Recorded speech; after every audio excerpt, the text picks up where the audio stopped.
Saimum series ৬৪ বিপদে বুজুম্বুরা পর্ব ৩। মধ্য আফ্রিকা চার্চ আন্দোলনের নেতা এবং মধ্য আফ্রিকা কাউন্সিল অফ ক্যাথলিক চার্চের সভাপতি বাতিস্তা সান্ড্রি তার অফিস চেয়ারে বসে। উদ্ধুদ্ধ তার মাথার চুল, কিন্তু চোখ দুটি তার শান্ত। কথা বলছিল সে সামনে বসা পোপ ভিক্টর বিশ্ববিদ্যালয়ের ভিসি ফাদার স্টিফেন ফোবিয়ানের সাথে। না, মিস্টার স্টিফেন ফোবিয়ান, একক এক ব্যক্তির হাতেই সকাল ও সন্ধ্যার ২ ঘটনা ঘটেছে। আমাদের খুবই বিশ্বস্ত পুলিশ সোর্স থেকে এটা জানা গেছে, বলল বাতিস্তা সান্ড্রি। বিষয়টা অবিশ্বাসেরই। মুখোমুখি অ্যাকশনে সকালে সে ৫ জনকে মারল এবং সন্ধ্যায়ও সে একাই মুখোমুখি লড়াইয়ে ৭ জনকে মারল, অথচ তার কিছুই হল না। এটা কি বিশ্বাস করার মতো? বুজুম্বুরা কেন, গোটা বুরুন্দিতে এমন করিতকর্মা কেউ আছে, এটা বিশ্বাস করার মতো নয়, স্টিফেন ফোবিয়ান বলল। আপনি ঠিকই বলেছেন মিস্টার স্টিফেন ফোবিয়ান। যে লোকটি এই ২টি ঘটনা ঘটিয়েছে সে এদেশের নয়, বলল বাতিস্তা স্যান্ড্রি। সে কোন দেশের? জিজ্ঞাসা স্টিফেন ফোবিয়ানের। সেটা সোর্স বলেনি, নিশ্চয় জানতে পারেনি, বলল বাতিস্তা স্যান্ড্রি। আমি উদ্বিগ্ন মিস্টার বাতিস্তা স্যান্ড্রি। আমরা নীরবে নিরাপদে খ্রিস্টীয়করণের যে প্রোগ্রাম চালিয়ে যাচ্ছিলাম সেটা কোনো মুশকিলে পড়বে না তো? স্টিফেন জোরিয়ান বলল। তা পড়বে কেন? যা ঘটেছে সেটা রাস্তায় কিডন্যাপ ও খুনোখুনির ব্যাপার। ৩টি মেয়েকে কেন্দ্র করে এটা ঘটেছে। এর সাথে আমাদের প্রোগ্রামের কি সম্পর্ক? বলল বাতিস্তা স্যান্ড্রি। স্টিফেন ফোবিয়ানের মুখটা উজ্জ্বল হয়ে উঠল, বলল, ঈশ্বর করুন তাই যেন হয় মিস্টার বাতিস্তা স্যান্ড্রি। উদ্বেগের কিছু নেই মিস্টার স্টিফেন ফোবিয়ান। আমরা তো পুলিশকে বোঝাতে চাচ্ছি যে বুজুম্বুরায় যেসব হত্যা, সন্ত্রাস ও কিডন্যাপ ইত্যাদির ঘটনা ঘটছে তার সাথে বাইরের কোনো সন্ত্রাসী গ্রুপের যোগ রয়েছে। এক্ষেত্রে ৩ জন সুন্দরী মেয়ে তাদের টার্গেট ছিল।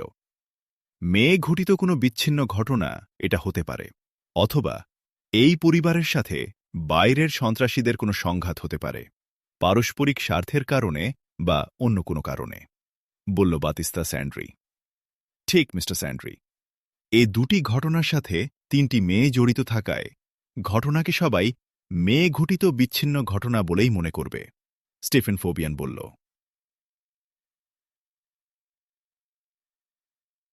এসব নিয়ে কোনো চিন্তাই করবেন না মিস্টার স্টিফেন ফোবিয়ান। এখন তো প্রতিপক্ষের মোকাবিলা এবং আমাদের প্রোগ্রামকে সহায়তার সব কাজ করতে হবে। Saviour of Central Africa SCA নামের নতুন সংগঠনটির সবাইকে আশ্রয় দেয়া ছাড়া আমাদের কোনো দায়-দায়িত্ব নেই। কোনো দিকে আমাদের তাকাতে হবে না, আমরা শুধু আমাদের কাজ করে যাব, বলল বাতিস্তা স্যান্ড্রি। ঈশ্বরকে যিশুকে অনেক ধন্যবাদ যে ব্ল্যাক ক্রস আমাদের মাথার ভার পুরোটাই লাঘব করে দিয়েছেন। আমাদের জন্য SCA গঠন করে দেয়ায় আমাদের নিরাপত্তা, টার্গেট বাগে আনা এবং প্রতিপক্ষকে মোকাবিলা ইত্যাদি সব চিন্তা থেকে আমরা মুক্ত হয়েছি।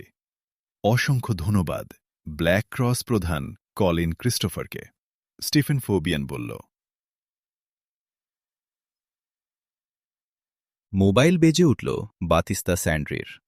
মোবাইল ধরেই সোজা হয়ে বসল বাতিস্তা স্যান্ড্রি, বলল, good evening mister Christopher. Good evening mister Battista Sandri. জরুরি কথা আছে, আপনি কি অফিস থেকে বলছেন?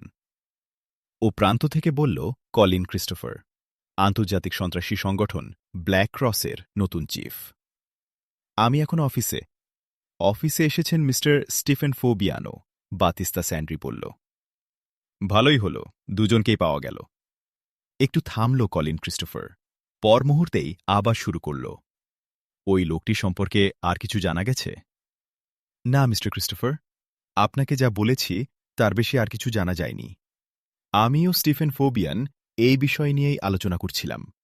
আমাদের পুলিশ সোর্সের সাথে পড়েও আরও কথা হয়েছে, কিন্তু নতুন কিছু জানা যায়নি, বলল বাতিস্তা স্যান্ড্রি।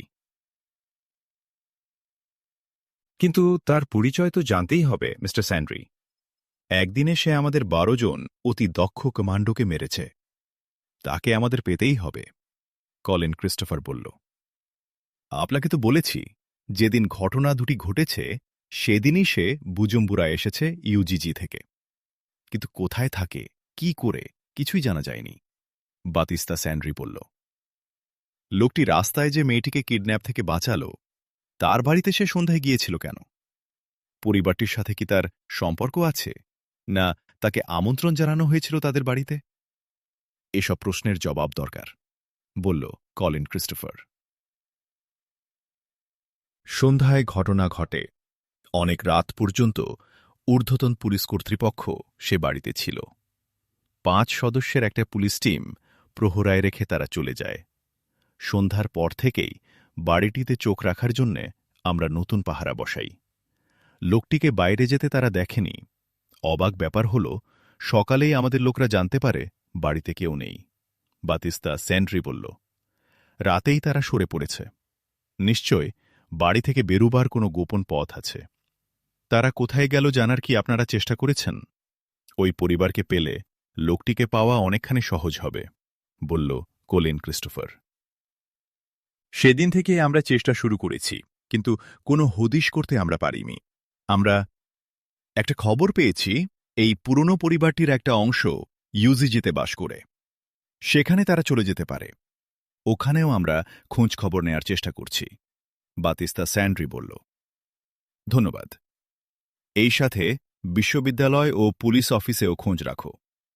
যাকে কিডন্যাপ করা হচ্ছিল সে মেয়েটা তো বিশ্ববিদ্যালয়ের শিক্ষক। সে বিশ্ববিদ্যালয়ে একটা যোগাযোগ রাখবেই। তাছাড়া 2টি কেসের ব্যাপারে পুলিশ তাদের সাথে যোগাযোগ করবে এবং তারাও পুলিশের সাথে যোগাযোগ রাখবে। ঠিক বলেছেন মিস্টার ক্রিস্টোফার। এই 2টো জায়গার কথা আমাদের মাথায় ছিল না। ধন্যবাদ আপনাকে, বাতিস্তা স্যান্ড্রি বলল। কিছু উদ্বেগের খবর আছে মিস্টার বাতিস্তা স্যান্ড্রি। মূলত এ বিষয়ে আলোচনার জন্যেই এই টেলিফোনটা আমি করেছি। একটু থামল কলিন ক্রিস্টোফার, আবার শুরু করল। বুজুম্বুরার ভ্যাটিকান দূতাবাস সূত্রে আমরা জানতে পেরেছি এসসিএ নামের একটা গ্রুপ সেদিনের হত্যাকাণ্ড ও কিডন্যাপের সাথে জড়িত। বুজুম্বুরা পুলিশ তা জানতে পেরেছে। আর মেড ইন স্টিকারের এসসিএ যে একটা গ্রুপ বা দল, এটা পুলিশ ধরতে পেরেছে। তাহলে কি করে ধরল? আমাদের পুলিশ তো এতটা যোগ্য হয়ে উঠেনি, বলল বাতিস্তা স্যান্ড্রি কলিন ক্রিস্টোফারের কথার মাঝখানেই। শুধু এটুকুই নয়, তারা এও জানতে পেরেছে যে গ্রুপটা ধর্মবিশ্বাসের দিক দিয়ে খ্রিস্টান, কলিন ক্রিস্টোফার বলল। কি বলছেন মিস্টার ক্রিস্টোফার? এটা কি করে সম্ভব? ধরে নিলাম এসসিএ বর্ণসমষ্টির অর্থ সেভিয়ার অফ সেন্ট্রাল আফ্রিকা, তারা অনুমান করেছেন। এই নামের সাথে খ্রিস্টান বিশ্বাসের সম্পর্ক কি? গ্রুপটি যে খ্রিস্টান ধর্মবিশ্বাসের অনুসারী তা বলতে পারে তারা কি করে? যে লাশগুলো তারা পেয়েছে তাদের সাথে ক্রস কিংবা কোনো খ্রিস্টান চিহ্ন অবশ্যই থাকার কথা নয়, বাতিস্তা স্যান্ড্রি বলল। তার চোখে মুখে বিস্ময়। আমারও বিস্ময় তো এখানেই। এসসিএ কমান্ডো গ্রুপের লোকরা সবাই পুরনো, উপযুক্ত ট্রেনিংপ্রাপ্ত এবং খুবই সাবধানী। এরা অনেক অভিযানে অংশ নিয়েছে। আমি নিশ্চিত তাদের দ্বারা কোনো ভুল হয়নি, বলল কলিন ক্রিস্টোফার। পুলিশের এই জানার বিষয়টা আমি বিশ্বাস করতে পারছি না। আপনার পাওয়া তথ্যে কোনো ভুল নেই তো? বাতিস্তা স্যান্ড্রি বলল। না মিস্টার বাতিস্তা স্যান্ড্রি, আমার তথ্যে কোনো ভুল নেই। বুজুম্বুরার পররাষ্ট্র মন্ত্রণালয় তাদের স্বরাষ্ট্র মন্ত্রণালয়ের অনুরোধে ভ্যাটিকান দূতাবাসকে রিকোয়েস্ট করেছে বিষয়টির একটু খোঁজ নিতে।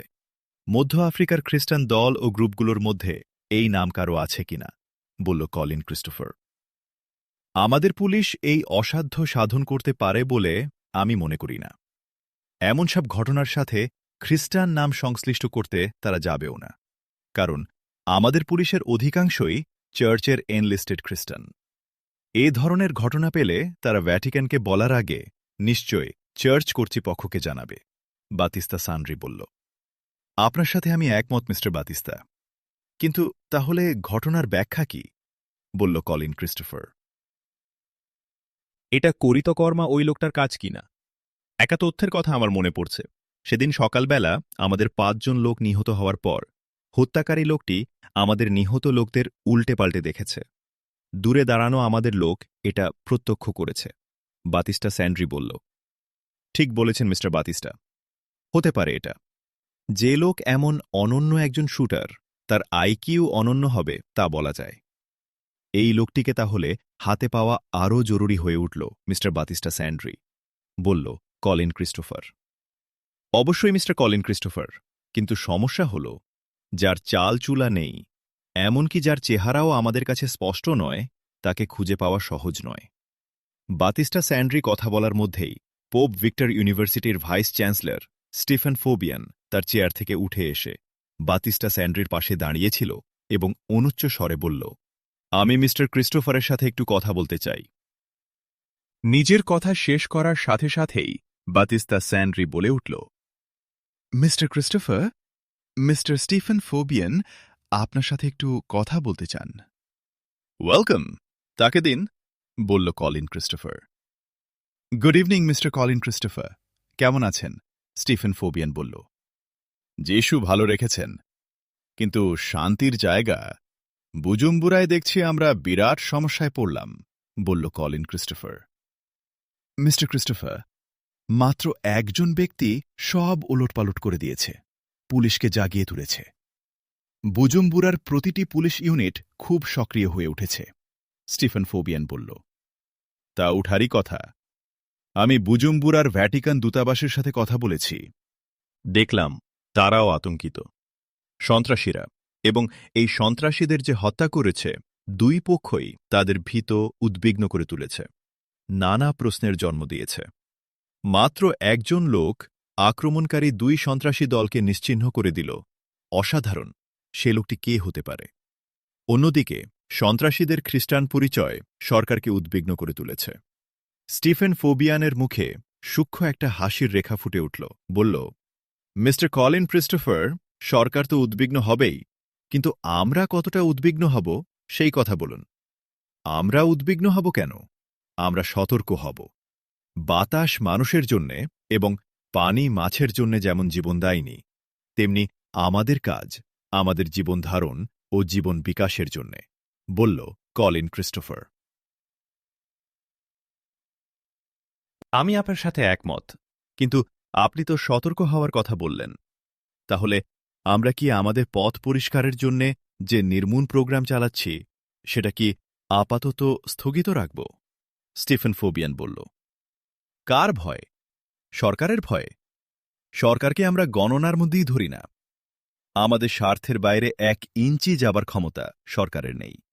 আমরা শুধু আমাদের কাজের গোপনীয়তা প্রকাশের ভয় করি। আমরা চাই না আমাদের কাজ নিয়ে কেউ হইচই করার সুযোগ পাক। হইচই জানাজানি হলেই আমরা বিপদে পড়ব, যেমন পড়েছিলাম ক্যামেরুন সহ মধ্যপশ্চিম আফ্রিকায়। আহমদ মুসা যে সর্বনাশ করেছিল, তার ক্ষতিপূরণ কোনোদিন হবে মনে হয় না, বলল কলিন ক্রিস্টোফার। আহমদ মুসা লোকটির কথা আমিও অনেকবার শুনেছি। সে নাকি অলৌকিক শক্তির অধিকারী। সে যেখানে যায় সৌভাগ্য তার সাথে সেখানে যায়। আমাদের ইস্ট আফ্রিকায় তো সে কোনো ঝামেলা পাকাবে না, স্টিফেন ফোবিয়ান বলল। সে আসার মতো পরিস্থিতি এই অঞ্চলে নেই, তবু সাবধানের মার নেই। যে লোক আমাদের 12 জন লোক মারল, তাকে খুঁজে বের করতে হবে। তাকে সামনে আনতে হলে আমাদের প্রোগ্রামের কাজ বাড়াতে হবে। সে চুপ করে বসে থাকার লোক নিশ্চয় নয়। কাজ বাড়লে আমাদের কাজই তাকে টেনে আমাদের সামনে নিয়ে আসবে। সুতরাং কাজ বাড়ান মিস্টার স্টিফেন ফোবিয়ান, বলল কলিন ক্রিস্টোফার। ধন্যবাদ মিস্টার কলিন ক্রিস্টোফার। এটাই ছিল আমার বিষয়। আপনি যা বলেছেন তার সাথে আমরা একমত, কিন্তু এর জন্যে প্রয়োজন হবে উপযুক্ত জনবলের। আপনি নিশ্চয় এ বিষয়টি নিয়ে চিন্তা করছেন? স্টিফেন ফোবিয়ান বলল।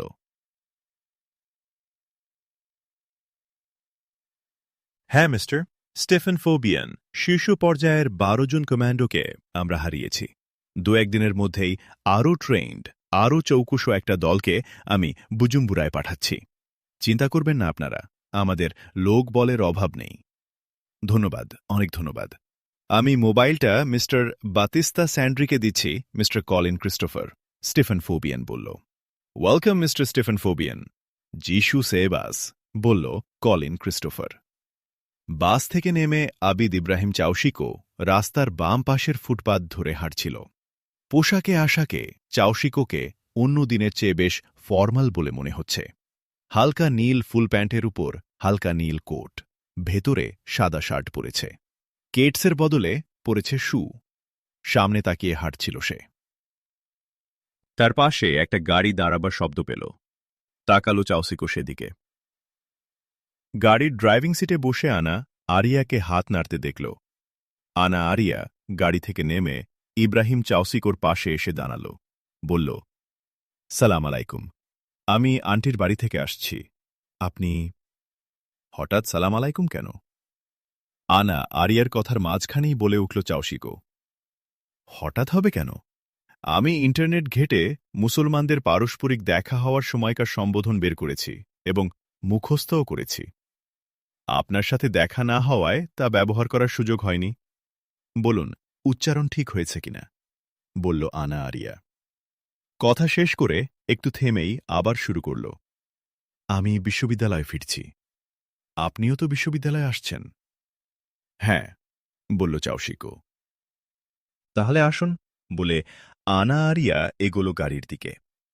চোখে মুখে চাওশিকোর একটা বিব্রত ভাব প্রকাশ পেল। একটু ইতস্তত করে এগোলো গাড়ির দিকে। আনা আরিয়া তার ড্রাইভিং সিটের পাশের সিটের দরজা খুলে ডাকল চাওশিকোকে সেদিকে। চাওশিকো দাঁড়িয়ে পড়ল।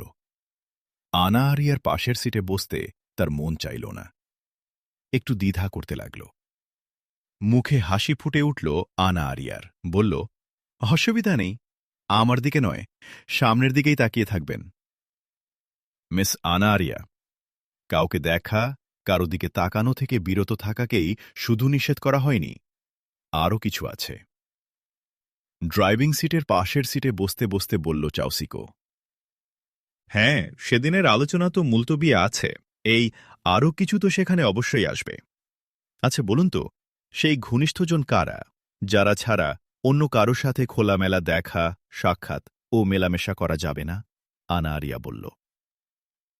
স্ত্রী বাদে অন্যেরা হল মা, মেয়ে বোন, ফুফু খালা, ভাতিজি ভাগ্নি, দুধমা দুধ বোন, শাশুড়ি, স্ত্রীর অন্য পক্ষের মেয়ে, ছেলের স্ত্রী, অধিকারভুক্ত কৃতদাসী।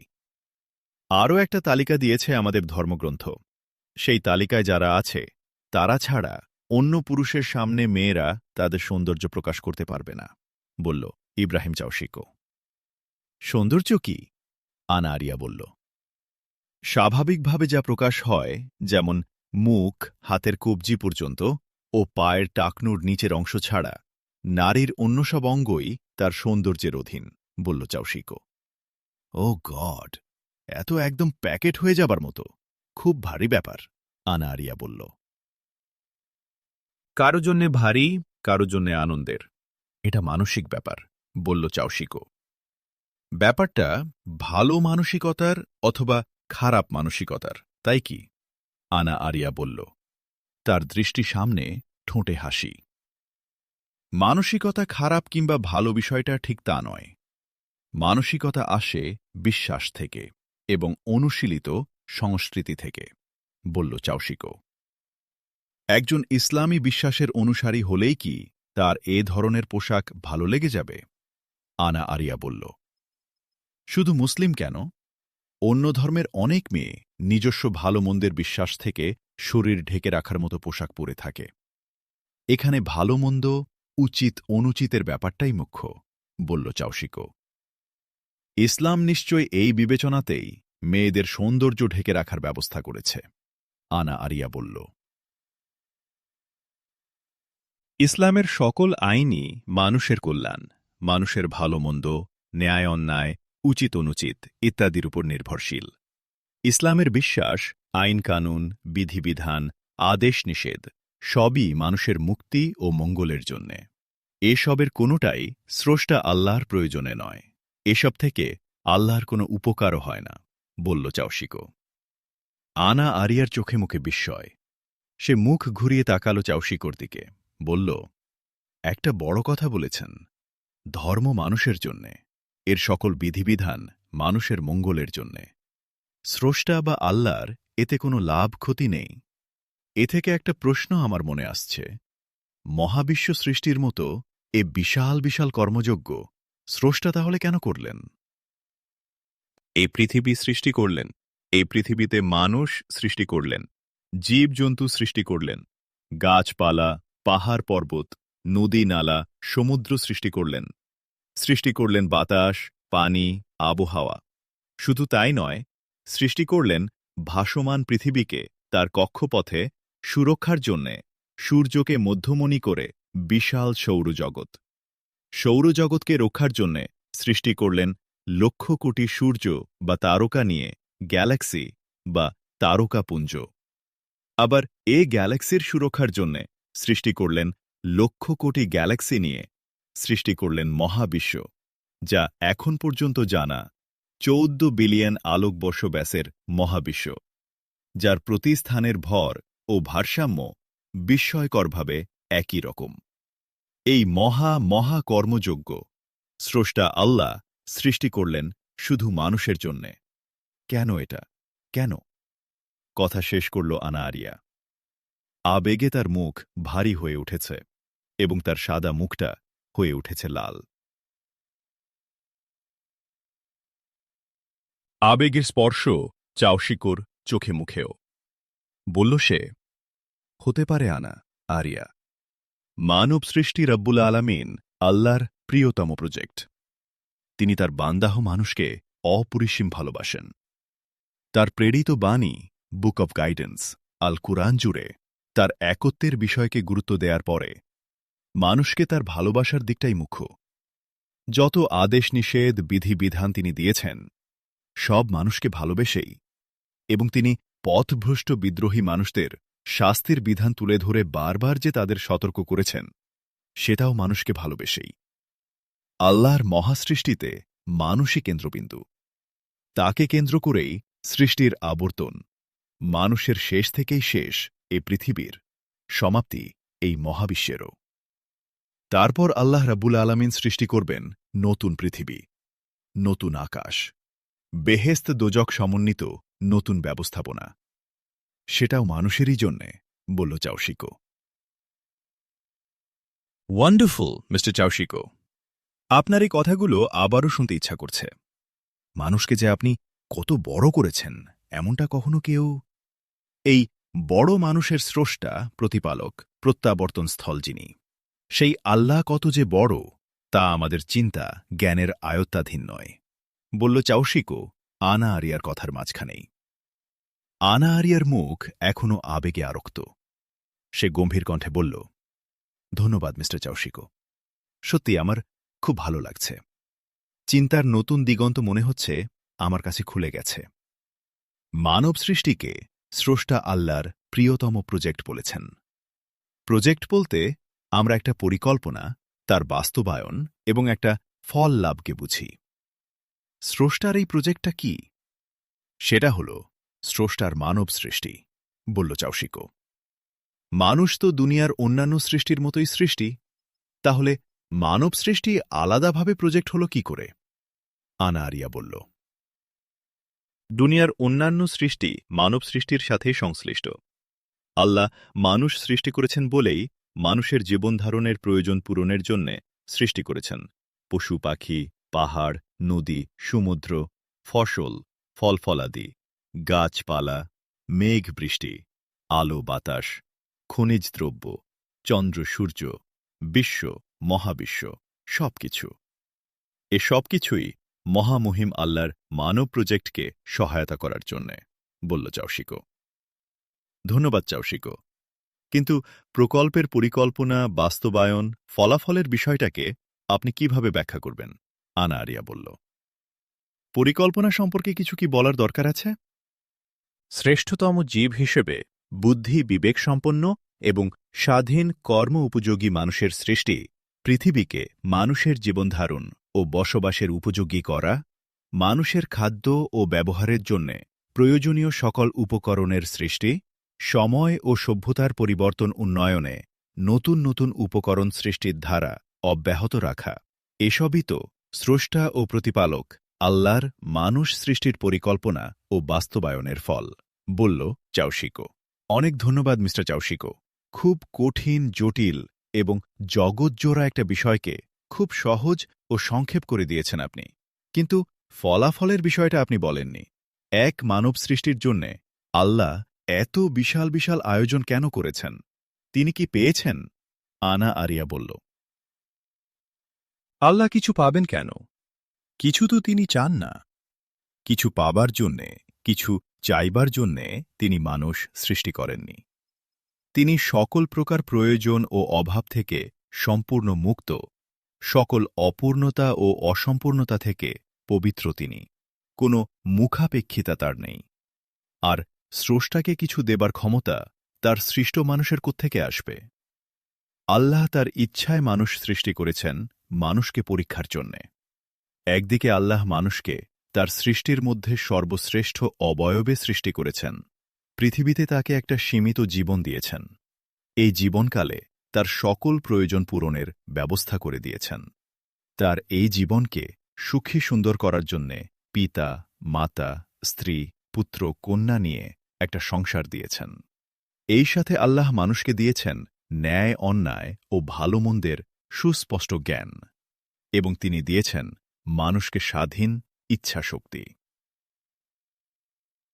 এইভাবে হাজারো নিয়ামত ও স্বাধীন সিদ্ধান্তের ক্ষমতা মানুষকে দিয়ে তাদের চলার জন্যে তাদের জীবন পথ হিসেবে সামনে রেখেছেন সত্যপথ ও পথভ্রষ্টতা।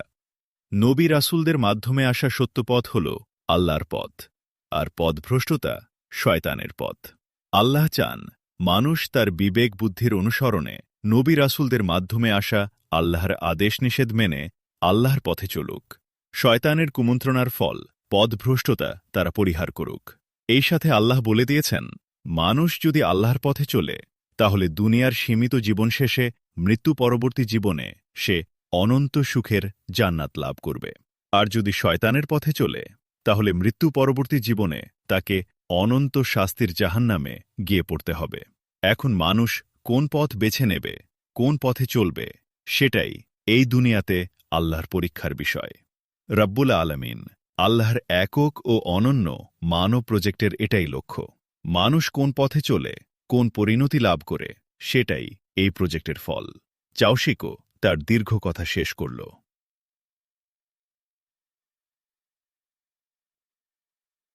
কোনো কথা এলো না আনা আরিয়ার দিক থেকে। তার মুখ গম্ভীর। আনা আরিয়াই নীরবতা ভাঙল, বলল, কথাগুলো না শুনলেই ভালো ছিল, এখন ভয় করছে। আমি আনা আরিয়া একজন মানুষ। মানুষ হিসেবে আল্লাহর প্রজেক্টের অংশ আমি। প্রজেক্টের বাস্তবায়ন পর্যন্ত ঠিক আছে, কিন্তু ফলের ব্যাপারটাই ভয় ধরিয়ে দিল। আল্লাহর পথে না চললে অনন্ত শাস্তির জাহান্নামে যেতে হবে। এত ভয়াবহ এক সতর্কবাণী। এ সতর্কবাণী তো আমার জন্যেও। তাহলে আমি কি করব? আল্লাহর পথ কোনটি? আমার খ্রিস্ট ধর্ম কি আল্লাহর পথ নয়? এটাই আমার কাছে এখন বড় প্রশ্ন, চাওসিকো। শান্ত গম্ভীর কণ্ঠ আনা আরিয়ার, যেন হৃদয়ের কোনো অতল থেকে বেরিয়ে এলো কথাগুলো।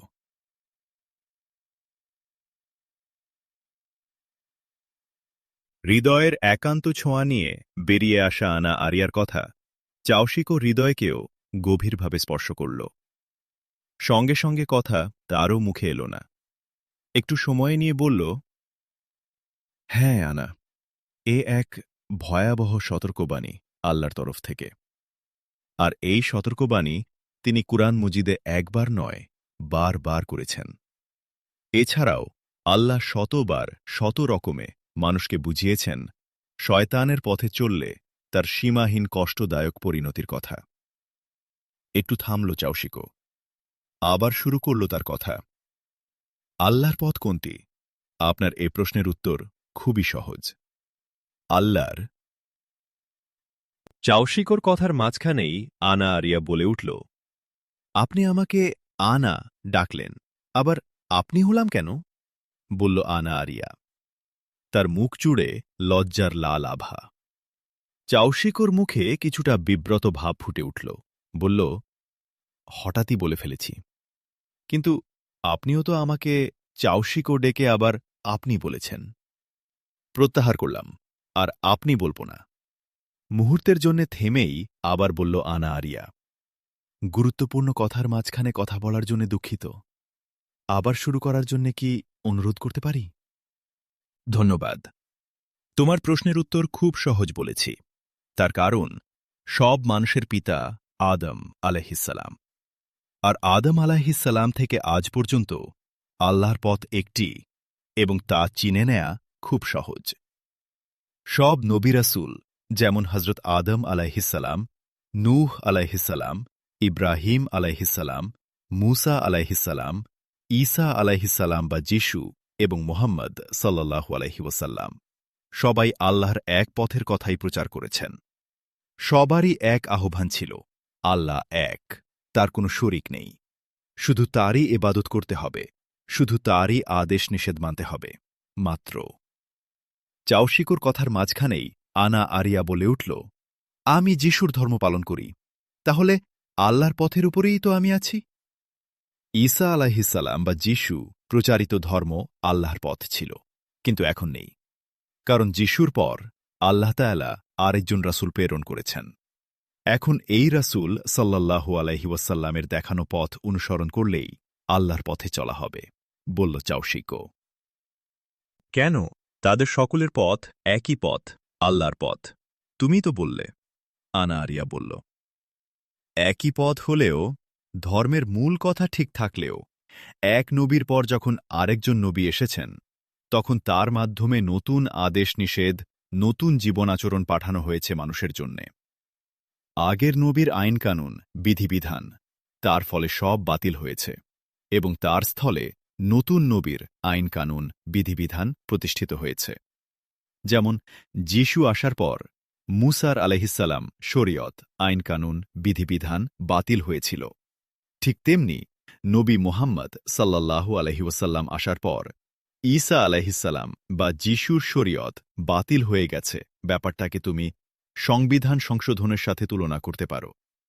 সংবিধান যখন সংশোধন হয়, সংশোধিত সংবিধানই সকলকে মানতে হয়। আগের সংবিধান কেউ মানে না, মানলে তা অপরাধ হয়ে দাঁড়ায়, বলল চাওসিকো। সঙ্গে সঙ্গে কথা বলল না আনা আরিয়া। তার চোখে মুখে বিস্ময় ও ভাবনার চিহ্ন।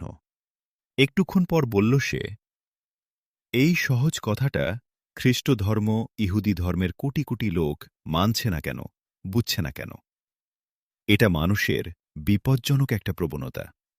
নিজের ধর্ম, নিজের বিশ্বাস, নিজের দেশ, নিজের জাতি এবং সবশেষে খোদ নিজেকে সবার চেয়ে ভালো, সবার চেয়ে বড় করে দেখা মানুষের অত্যন্ত ক্ষতিকর একটা ইগো। অতীতে এটাই ঘটেছে, এখনও সেটাই ঘটছে।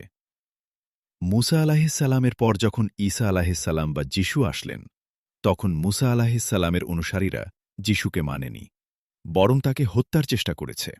যিশুর অনুসারীদের উপর অকথ্য নির্যাতন করেছে। অনুরূপভাবে যিশুর পর নবী মুহাম্মদ সাল্লাল্লাহু আলাইহি ওয়াসাল্লাম আসলে যিশুর অনুসারীরা তাকে মানছে না। শুধু মানছে না তা নয়, শুরু থেকে তারা মুসলমানদের ধ্বংসের চেষ্টা করেছে। 7টা ক্রসেড চাপিয়ে দিয়েছে মুসলমানদের উপর গোটা ইউরোপ এক হয়ে। বিভিন্ন নামে, বিভিন্ন রূপে সে লড়াই এখনও চলছে, বলল চাওশিকো। চুপ হয়ে গিয়েছিল আনা আরিয়া। ভাবছিল সে। একসময় বলল, তাহলে আল্লাহর পথের প্রতিষ্ঠা কিভাবে সম্ভব? এ লড়াই কি থামবে? আল্লাহ তো থামাতে পারেন, তিনি সর্বশক্তিমান। কিন্তু আল্লাহ থামাবেন না যদি মানুষ না থামায়। তিনিই যদি থামান, তাহলে মানুষের পরীক্ষা হবে কেমন করে? পরীক্ষার হলে প্রশ্নের উত্তর যদি স্যার বলে দেন, তাহলে পরীক্ষা হবে কেমন করে? আল্লাহর পথ নিয়ে মানুষ কি করছে, কি করবে, এটাই আল্লাহর পরীক্ষা। তিনি পথ দেখিয়েছেন, সে পথে চললে কি হবে, না চললে কি হবে, তা তিনি বিশদভাবে মানুষকে বুঝিয়ে দিয়েছেন। মানুষকে ভালো মন্দ চেনার জ্ঞান বুদ্ধি দিয়েছেন। সত্য মিথ্যা বাছাইয়ের ক্ষমতা দিয়েছেন। এখন মানুষের দায়িত্ব আল্লাহর দেয়া জীবন এবং তার দেয়া হাজারো দান, দয়া, অনুগ্রহে কৃতজ্ঞ হয়ে সে আল্লাহর পথে চলবে, না আদি থেকে মানুষের শত্রু শয়তানের পথে চলবে, সেটা নিজে বাছাই করে নেয়া, বলল চাওশিকো। চাওশিকো থামলেও নীরব আনা আরিয়া। তার স্থির দৃষ্টি সামনে। ভারী হয়ে উঠেছে তার চোখ মুখ। তার রক্তাভ ঠোঁটে সূক্ষ্ম একটা কম্পন। তার হৃদয়ের কোনো অস্থিরতার প্রকাশ কি এটা? চলছে গাড়ি। প্রবেশ করল গাড়ি বিশ্ববিদ্যালয় ক্যাম্পাসে। ভাইস চ্যান্সেলর স্টিফেন ফোবিয়ানের বাসা, বিশ্ববিদ্যালয়ের মূল কেন্দ্র প্রশাসনিক ভবন, লাইব্রেরি বিল্ডিং পার হয়ে আরও পশ্চিমে। আনা আরিয়া গাড়ি থামাল লাইব্রেরি বিল্ডিংয়ের গেটে। গাড়ি থেকে নেমে গাড়ির সামনের দিকটা ঘুরে এসে চাওশিকোর পাশের দরজা খুলে দাঁড়াল আনা আরিয়া। গাড়ি থেকে নামল চাওশিকো। চাওশিকো, তুমি লাইব্রেরিতে বসো, আমি ঠিক 9:30টায় আসব। আমি তোমাকে কনভেনশন হলে নিয়ে যাব। আপত্তি নেই তো? বলল আনা আরিয়া। তার ঠোঁটে এক টুকরো ম্লান হাসি। আমি তো আপত্তি করিনি, চাওশিকো বলল। ধন্যবাদ চাওশিকো, তাহলে আসি, বলে গাড়ির দিকে ঘুরে দাঁড়াচ্ছিল আনা আরিয়া যাওয়ার জন্যে। কিন্তু থমকে গিয়ে ঘুরে দাঁড়াল চাওশিকোর দিকে। তার গম্ভীর মুখ বলল, চাওশিকো, তোমার আল্লাহকে আমার পক্ষে বলো, তিনি যেন দয়া করে আমার হৃদয়কে শান্ত করে দেন, স্থির করে দেন। আল্লাহ তো শুধু আমার নয়, তোমারও। তোমার ঘাড়ের যে শাহরগ আছে, তার চেয়েও আল্লাহ তোমার বেশি কাছে। তুমি তাঁর সাথে কথা বলো, তোমার সব তিনি জানেন। বান্দার সরাসরি কথা তিনি পছন্দ করেন। আনা আরিয়া মুহূর্তের জন্য চোখ বুজল। ঠোঁট তার কাঁপছিল, ভেতরের কোনো এক উচ্ছ্বাস রোধ করতে গিয়ে। বলল সে, ধন্যবাদ চাওশিকো। 2 শব্দের এই কথা বলতে গিয়ে তার কণ্ঠ ভেঙে পড়ল প্রবল এক উচ্ছ্বাসে। ঘুরে দাঁড়িয়ে তাড়াতাড়ি সে গাড়িতে উঠল। লাইব্রেরি বিল্ডিং অতিক্রম করে ছুটে চলল আনা আরিয়ার গাড়ি। বিস্মিত, বিব্রত চাওশিকো। তার মন স্বগতই বলে উঠল, খুব বুদ্ধিমান, খুব সরল, খুব ভালো মেয়ে আনা আরিয়া। হে আমার কারিবু মুজিবাল্লাহ, তাকে দয়া করুন, তার ডাকে দয়া করে সারা দিন। হাতের ঘড়ির দিকে তাকালো চাওশিকো। সকাল 8:30 বাজে। আজ সকাল 10টায় বিশ্ববিদ্যালয় কনভেনশন হলে জগৎবিখ্যাত পদার্থবিজ্ঞানী অ্যাডাম অ্যালেস্কিস ইডেলম্যান বক্তৃতা দেবেন বিশ্ববিদ্যালয়ের ছাত্রশিক্ষকদের উদ্দেশ্যে। Mister Adam Edelman, triple Nobel prize winner, 2টি পদার্থবিজ্ঞানে, একটি কেমিস্ট্রিতে। আফ্রিকা মহাদেশে মাত্র 3টি বিশ্ববিদ্যালয়ে বক্তৃতা দিচ্ছেন। তার একটি হল পোপ ভিক্টর ইউনিভার্সিটি। অনেকদিন ধরে আয়োজন চলছে এই প্রোগ্রামের। বিজ্ঞানের, বিশেষ করে পদার্থ ও রসায়ন বিভাগের ছাত্রদের আকর্ষণ এই প্রোগ্রামের প্রতি বেশি। এজন্যে শিক্ষক ও এই 2 বিভাগের ছাত্রদের কনভেনশন হলের প্রোগ্রামে ডাকা হয়েছে। অন্যান্য ছাত্র ও শ্রোতাদের জন্য বিশ্ববিদ্যালয় মাঠে বড় স্ক্রিনের মাধ্যমে প্রোগ্রাম দেখানোর ব্যবস্থা করা হয়েছে। কনভেনশন হলের প্রোগ্রামের জন্যই সকাল সকাল বাসা থেকে বেরিয়ে এসেছে চাওশিকো।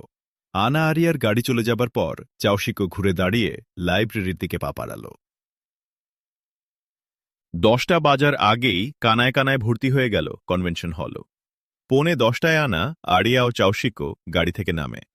কনভেনশন হলের দিকে এগুতে এগুতে বলল আনা আরিয়া, চাওশিকো, তুমি হলে গিয়ে বসো, আমি দেখি বাবা কোথায়।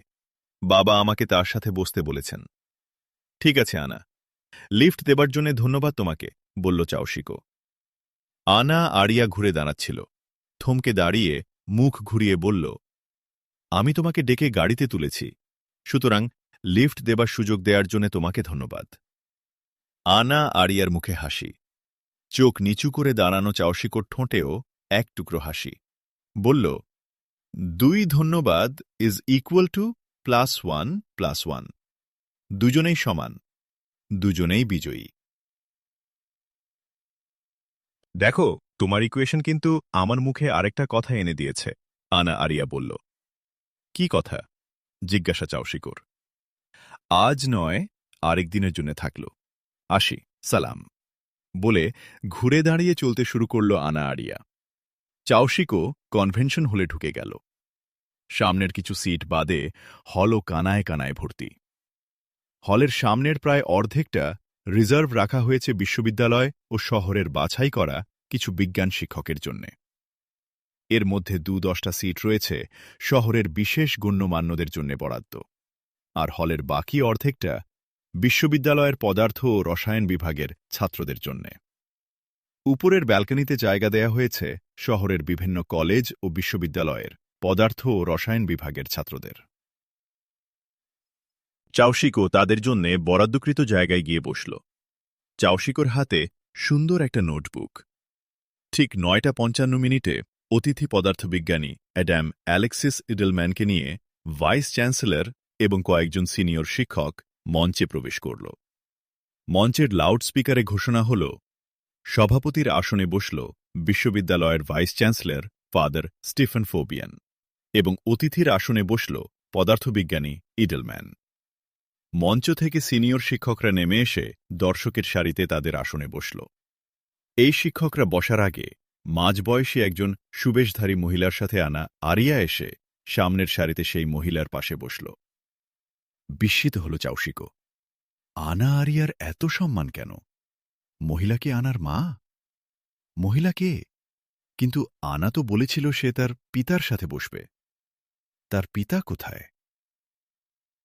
চাওশিকোর চিন্তা আর এগুতে পারল না। মঞ্চের মাইক্রোফোন কথা বলে উঠল। অনুষ্ঠান শুরু হল। সূচনা বক্তব্যের পর পোপ ভিক্টর, বিশ্ববিদ্যালয়ের পদার্থবিজ্ঞান বিভাগের সবচেয়ে প্রবীণ অধ্যাপক professor Oliver Eugene Elvis, Nobel বিজ্ঞানী পদার্থবিদ অ্যাডাম অ্যালেক্সিস ইডেলম্যানকে স্বাগত জানিয়ে ভাষণ দিলেন।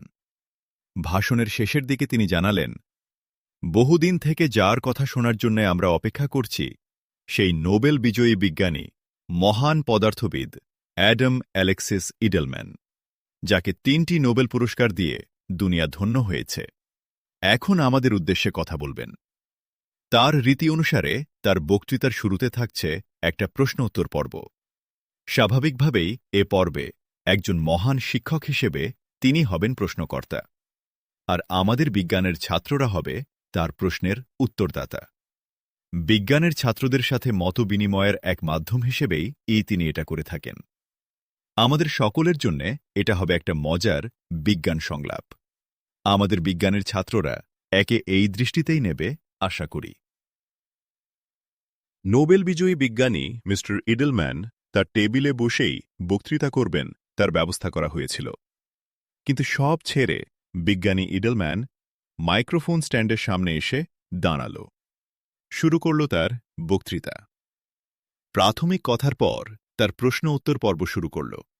বলল বিজ্ঞানী ইডেলম্যান, আমার প্রিয় ছাত্র ক্ষুদে বিজ্ঞানীরা, তোমাদের পরীক্ষা করার জন্য আমার প্রশ্ন নয়, তোমাদের প্রশ্ন করার মাধ্যমে আমি নতুন কিছু পেতে চাই, বিজ্ঞানকে এগিয়ে নিতে চাই। মুহূর্তের জন্য থামার পর বিজ্ঞানী বলল, আমি এ বছর এ পর্যন্ত 32টি বিশ্ববিদ্যালয়ে বক্তৃতা দিয়েছি। সবটাতেই আমি আমার ক্ষুদে বিজ্ঞানীদের 3টি প্রশ্ন করেছি। আমি অনেক উত্তর পেয়েছি, নতুন কথাও পেয়েছি, কিন্তু আমার মন ভরেনি। মনে হয়েছে আমি যে উত্তর চাই সে উত্তর এগুলো নয়। বড় বিস্ময়ের ব্যাপার হল, আমি কি উত্তর চাই সেটা আমি নিজেই জানি না। প্রশ্নের সমাধান তাই এখনো হয়নি। আমার সেই 3টি পুরানো প্রশ্নই এখানে আমাদের ক্ষুদে বিজ্ঞানীদের কাছে পেশ করব। আবার তিনি মুহূর্তের জন্য বিরতি নিলেন। বললেন তারপর, একটি প্রশ্নের জবাবের পর আর একটি প্রশ্ন করব। এইভাবে আমি 3টি প্রশ্ন করব, আর আমি প্রশ্ন করব এক বাক্যে, উত্তর দিতে হবে এক বাক্যে। ব্যাখ্যা চাইলে সে ব্যাখ্যা ক্ষুদে বিজ্ঞানীরা স্বাধীনভাবে করতে পারবে, কিন্তু খুব সংক্ষেপে। প্রশ্ন করার পর 1 মিনিট সময় থাকবে। এর মধ্যে উত্তর দিতে কেউ না দাঁড়ালে প্রশ্ন বাতিল হয়ে যাবে। এরপর আসবে পরবর্তী প্রশ্ন। বিজ্ঞানী ইডেলম্যান একবার চোখ বুলালো হলের উপর। পিনপতন নীরবতা তখন গোটা হলে। ধ্বনিত হল বিজ্ঞানী ইডেলম্যানের কণ্ঠ, make a comment on singularity. সিঙ্গুলারিটির উপর মন্তব্য করো। প্রথম প্রশ্ন এলো বিজ্ঞানী ইডেলম্যানের কাছ থেকে।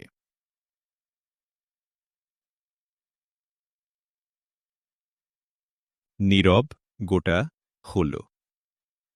পল পল করে বয়ে যাচ্ছে সময়। 10 সেকেন্ড, 20 সেকেন্ড, 30 সেকেন্ড, 40 সেকেন্ড। চাওশিকোর হাত ঘড়িতে তখন 50 সেকেন্ড। তার দৃষ্টি তার চারদিকে। কেউ দাঁড়ায়নি উত্তর দেবার জন্যে। দাঁড়ালো চাওশিকো। তার ডান হাতে কলম, বাম হাতে তার নোটখাতা। মনে মনে বিসমিল্লাহ বলার পর তার কণ্ঠে ধ্বনিত হল, singularity is nothing but a return of a created to its heaven, the creator. Singularity স্রষ্টার আশ্রয়ে সৃষ্টির ফিরে যাওয়া ছাড়া আর কিছুই নয়। চাওশিকোর উত্তর শোনার পর বিজ্ঞানী ইডেলম্যানের কপাল কুঞ্চিত হল। বিস্ময়ের একটা ছাপ তার চোখে মুখে। চাওশিকোর উত্তরটা তার মুখে উচ্চারিত হল একাধিকবার।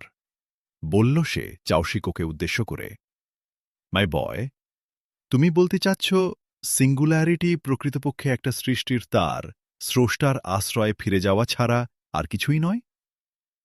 চাওশিকো দাঁড়িয়েছিল। বলল, ইয়েস স্যার।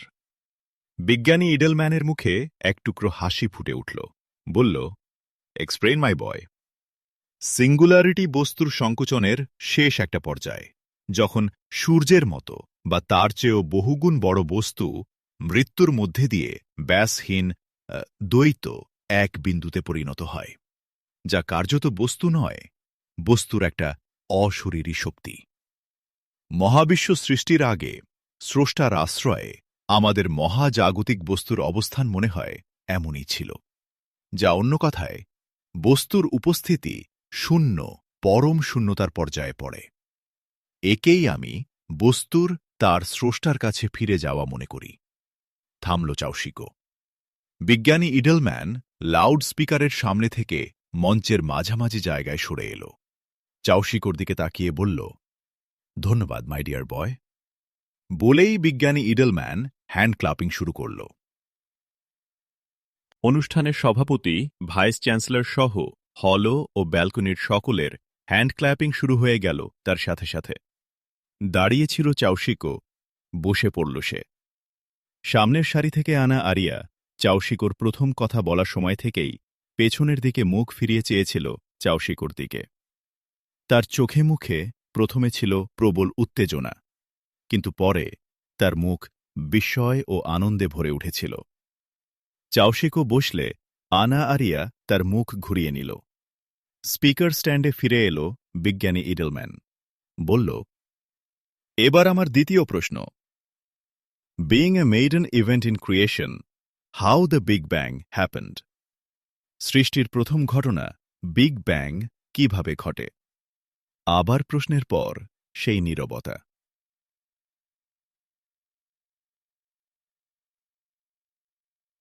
দেয়ালের ডিজিটাল ঘড়ির সেকেন্ডের ডিজিটটা একটার পর একটা স্টেপ দিয়ে এগিয়ে চলেছে। সেকেন্ডের ডিজিটটা আবার 4-এর ঘরে। কেউ উঠে দাঁড়ায়নি, দেখল চাওশিকো। বিসমিল্লাহ বলে উঠে দাঁড়াল চাওশিকো। বিজ্ঞানী ইডেলম্যান ছাত্রদের দিকেই তাকিয়েছিল সাগ্রহে। চাওশিকো উঠে দাঁড়াতেই বিজ্ঞানী ইডেলম্যান একমুখো হাসি নিয়ে বলল, ওয়েলকাম মাই বয়। আগেরবার নাম বলোনি, এখন তোমার নাম বলে উত্তর বলো। আমার নাম চাওশিকো, বলল চাওশিকো। ধন্যবাদ। এখন তোমার উত্তর বলো, বিজ্ঞানী বলল। The big rang, a huge explosion from nothing, is an order from creator. শূন্য থেকে ঘটা মহাবিস্ফোরণ, বিগ ব্যাং, স্রষ্টার একটা আদেশ মাত্র। ঠোঁটে হাসি মাখা কুঞ্চিত কপাল বিজ্ঞানী ইডেলম্যান আগের মতোই চাওশিকের বলা বাক্যটি স্বাগত কণ্ঠে পুনরাবৃত্তি করল। তার ঠোঁটের হাসিটি বিস্তৃত হল। বলল, ধন্যবাদ চাওশিকো। Explain your point.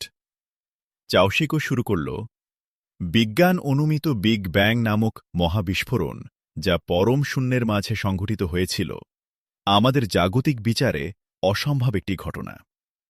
সে বিস্ফোরণের মাধ্যমে যে বস্তুকণার সৃষ্টি হয়েছিল, সে বস্তুকণাসমূহের সৃষ্টি সম্ভব করতে হলে বিস্ফোরণ শক্তির উপাত্ত হিসাবে সেখানে কোয়ান্টাম ক্ষেত্র, স্থানকাল ও কোয়ান্টাম মেকানিক্সের উপস্থিতি অপরিহার্য ছিল।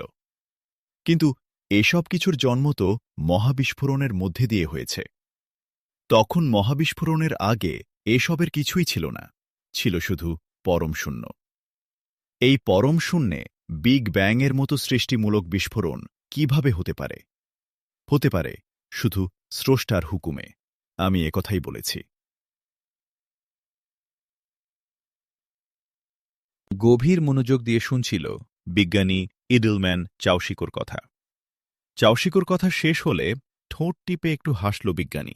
বলল, চাওশিকো, তুমি কি মাদার ইউনিভার্স তত্ত্বের কথা শুনেছ? সেখান থেকেই হয়তো মহাবিস্ফোরণের উপাত্তগুলো এসেছিল। এক্সকিউজ মি স্যার, সেক্ষেত্রেও মাদার ইউনিভার্স নিয়েও একই প্রশ্ন উঠে।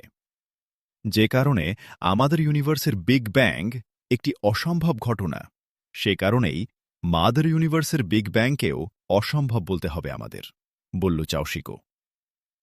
চাওশিকোর কথা শেষ হতেই হ্যান্ড ক্লাপিং শুরু হল বিজ্ঞানী ইডলম্যানের। তার সাথে সামিল হল মঞ্চ, হল ও ব্যালকনির সবাই। আনা আরিয়া আগের মতোই পেছন ফিরে শুনছিল চাওশিকোর কথা। সে হাততালি দিতে গিয়ে আবেগে উঠে দাঁড়িয়েছিল। মায়ের ইশারায় সঙ্গে সঙ্গে সে বসে পড়ে। হাততালি শুরু হলে চাওশিকো মাথা নিচু করে বসে পড়েছিল। হ্যান্ড ক্ল্যাপিং শেষ হলে বিজ্ঞানী ইডলম্যান মাইক্রোফোনের সামনে নড়ে চড়ে দাঁড়াল। বলল, এবার আমার তৃতীয় এবং শেষ প্রশ্ন। My dear boys and girls, what is the reality and utility of parallel antiparticle universe? আমার প্রিয় ছেলেমেয়েরা, প্যারালাল অ্যান্টিপার্টিকল ইউনিভার্সের বাস্তবতা ও প্রয়োজনীয়তা কি? এবারও অন্য কোনো ছাত্র জবাবের জন্য দাঁড়াল না। ঠিক ৫০ সেকেন্ডের মাথায় চাওশিকো দাঁড়াল জবাব দেবার জন্যে। অভিনন্দন মাই বয়, বলো তোমার এক বাক্যের জবাব, বলল বিজ্ঞানী ইডলম্যান। As the life and matter in creation are in Pierce, so universe and parallel antiparticle universe as peer be taken to be a reality, and the Pierce, universe and parallel antiparticle universe finally needed to destroy the project creation to be replaced by new creation for our life in hair after.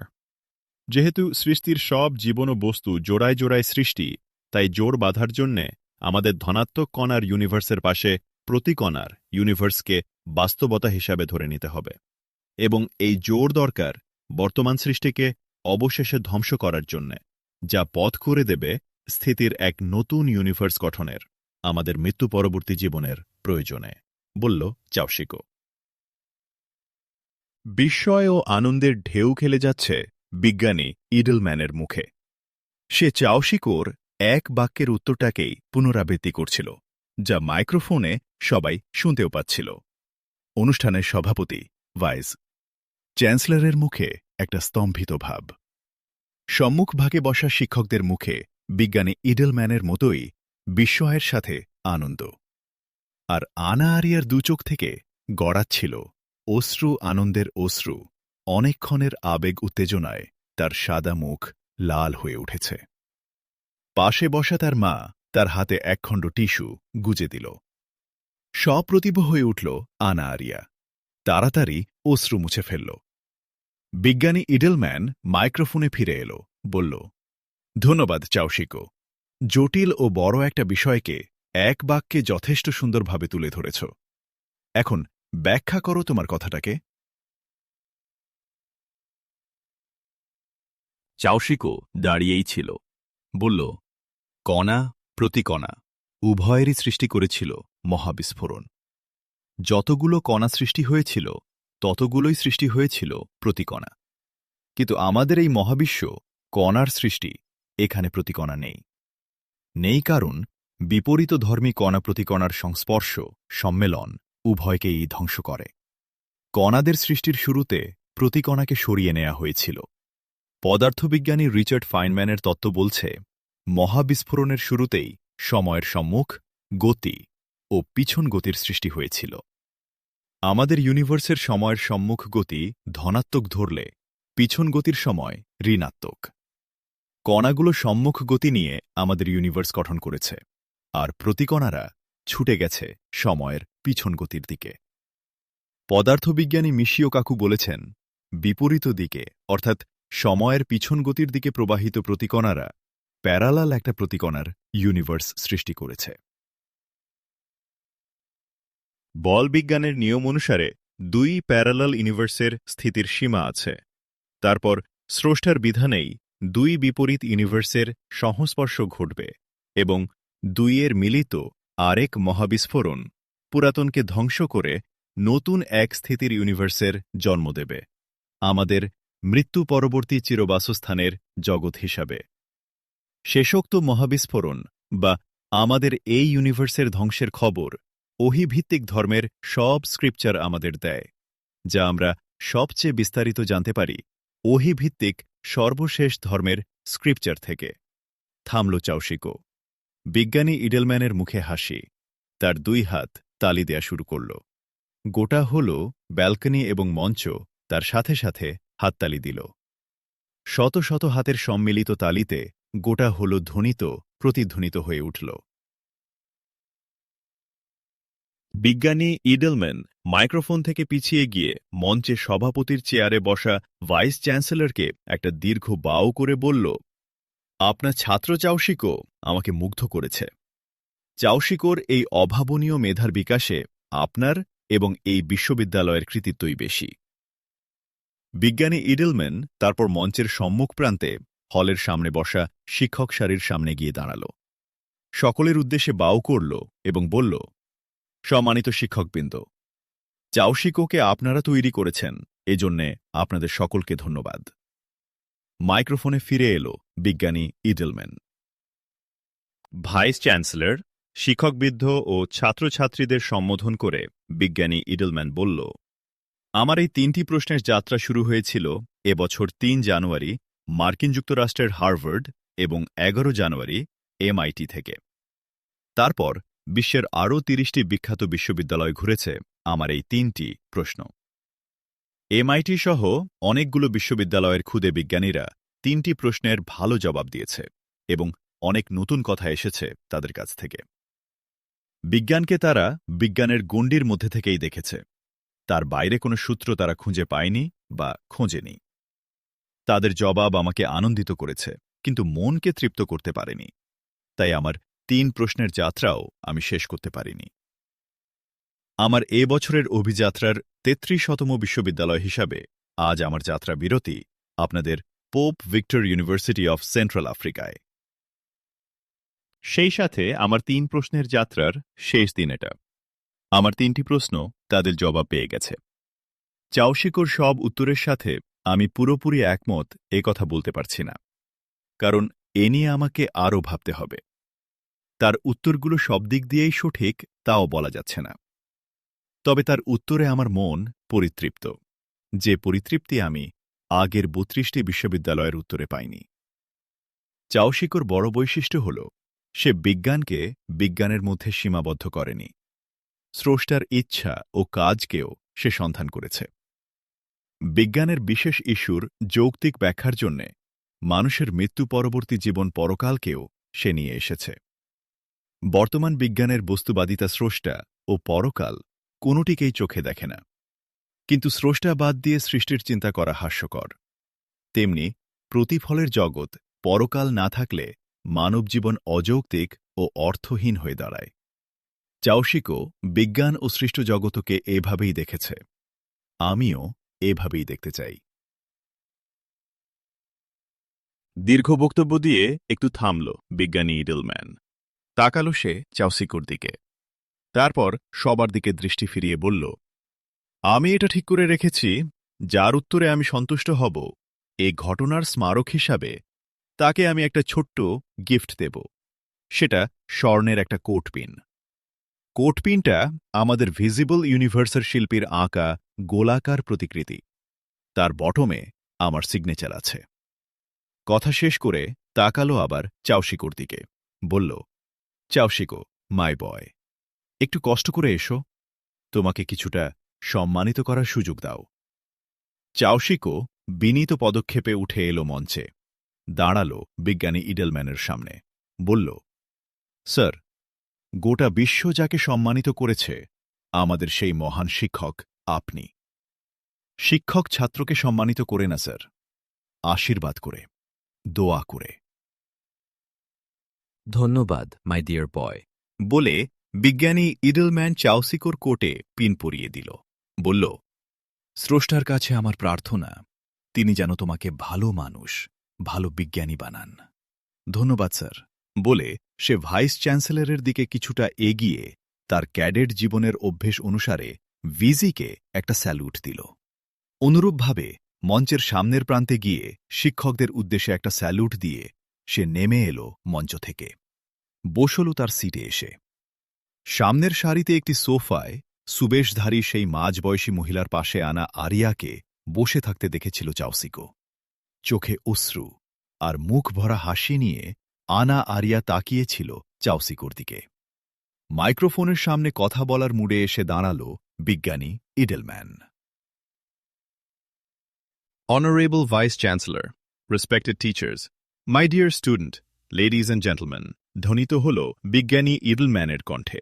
বলল সে, আমার বক্তৃতার একটা অংশ শেষ হয়েছে প্রশ্নোত্তর পর্বে।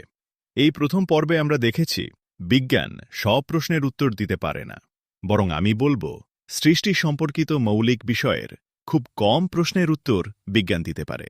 আসলে বিজ্ঞান বা মানুষের জ্ঞান মৌলিক কোনো কিছুই সৃষ্টি করে না, সৃষ্ট বিষয় এবং তার গুণাগুণ আবিষ্কার করে ও তা কাজে লাগায় মাত্র। সৃষ্টিগত মৌলিক প্রশ্নের উত্তর সন্ধানে স্রষ্টাকেই সন্ধান করতে হয়, চাউসিকো যেমন করেছে। এটাই হয়তো বিজ্ঞানের পরিণতি। আমাদের মহাবিশ্বের অব্যাহত বিস্তার অনন্ত নয়, তার সমাপ্তি আছে।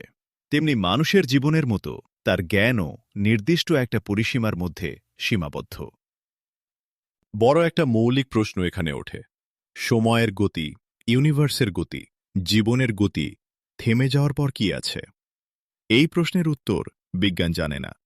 এই প্রশ্নের উত্তর সন্ধানে চাউসিকোকে তাই যেতে হয়েছে স্রষ্টার কাছে, স্রষ্টা প্রেরিত ধর্মগ্রন্থের কাছে। সামনে আনতে হয়েছে মানুষের মৃত্যু পরবর্তী চিরন্তন এক স্থিতির জগৎ, পরকালের কথা। যে পরকাল জগতে মানুষ মৃত্যুহীন অনন্ত স্থির জীবন লাভ করবে। নতুন বিশ্বজগৎ তো হয়ে যাবে স্থির, অনন্ত, যেখানে থাকবে না কোনো কাল বা সময়। কারণ যেখানে গতি নেই সেখানে সময় বলতে কিছু থাকে না। কিন্তু এই কথাগুলো আমাদের বিজ্ঞান বলতে পারছে না। বলার মতো যোগ্য হতে হলে তাকে আরও সাবজেক্ট নিয়ে ভাবতে হবে, শুধু বস্তু নয়, গায়েবে বিশ্বাস করতে হবে। এভাবে স্রষ্টার ইচ্ছা অভিপ্রায়কেও তাকে জানতে হবে। এটাই হবে আমাদের ভবিষ্যতের বিজ্ঞান। লেডিজ অ্যান্ড জেন্টলম্যান, আমার বক্তৃতার দ্বিতীয় পর্বে ভবিষ্যতের এই বিজ্ঞান নিয়েই কয়েকটা কথা বলতে চাই। একটু থেমে এক ঢোক পানি খেয়ে নিয়ে বিজ্ঞানী আবার শুরু করল তার বক্তৃতা। পিনপতন নীরবতার মাঝে চলল তার কথা। আরও পাকা 1 ঘণ্টা চলল তার বিস্ময়কর বক্তৃতা। বক্তৃতা শেষ হল, অনুষ্ঠান শেষ হল।